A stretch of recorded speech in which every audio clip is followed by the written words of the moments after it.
বাঙালি প্রভাবটি যেন আমাদের সাথে একেবারেই মানানসই। যেখানে মাছ খাওয়ার পর কাটা কোথায় যায় সেই খবরই রাখি না আমরা, আর মাছের নাড়ি বুড়ি কিংবা আঁশ কোথায় যায় সেই খবর রাখবো কি করে। কারণ বাজার আসলে দেখা যায় মাছের নাড়ি বুড়ি থেকে তৈরি হয় এক ধরনের তেল।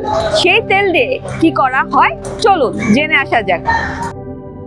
মাছ খাবার পর সাধারণ মানুষ কাটার খবর রাখে না, সেখানে বাজারে মাছ কাটিয়ে তার নাড়ি বুড়ির খবর রাখার সময়কার।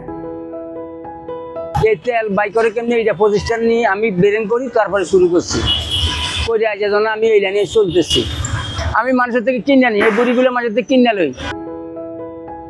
ক্রেতারা মাছ কাটিয়ে নাড়ি বুড়ি কোথায় যায় সেই খবর রাখে না।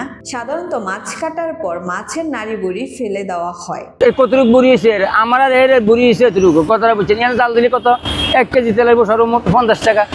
আমার আর এর কি 50 টাকা তেল এসে এরে দিতে আমি কত 20 টাকা। তবে শুনলে অবাক হবেন, মাছের নাড়ি বুড়ি থেকে তৈরি হয় এক ধরনের মাছের তেল। দানা 1 মাস পরে দানা সবগুলো 100 কেজি তেল হতে পারে, 100 কেজি বা 150 কেজি তেল হতে পারে। প্রতিদিন বাজারে মাছ কাটার কাজ করেন নুরুল হক ও তার স্ত্রী। মাছ কাটা শেষে নিজের এবং বাজারের অন্যদের দোকান থেকে মাছের নাড়ি বুড়ি সংরক্ষণ করেন। সেই নাড়ি বুড়ি থেকে মাছের তেল তৈরি করেন এই দম্পতি। তেল বিক্রি করে সংসার পরিচালনা করেন তারা। প্রতি মাসে 100 কেজি মাছের তেল বিক্রি করেন। মাছের তেল প্রতি কেজির দাম 50 টাকায়। এতে তাদের মাস শেষে আয় হয় 5000 টাকা। কথাটা বুঝছেন?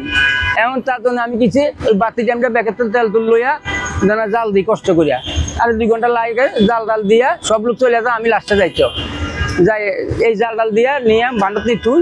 থোয়ার পরে চিন্তা করেন তো এই তেলগুলো মাস গেলে যারা আসে কিন্তু এগোতে আমি বিক্রি দিয়ে এগো টাকা দিয়া, মানে কোনো মাসে 3000 টাকা থাকে, কোনো মাস 4500 টাকা, কোনো মাসে 6000 7000 উঠবে গেলে 7000, এই মাসে বেশি কাজ।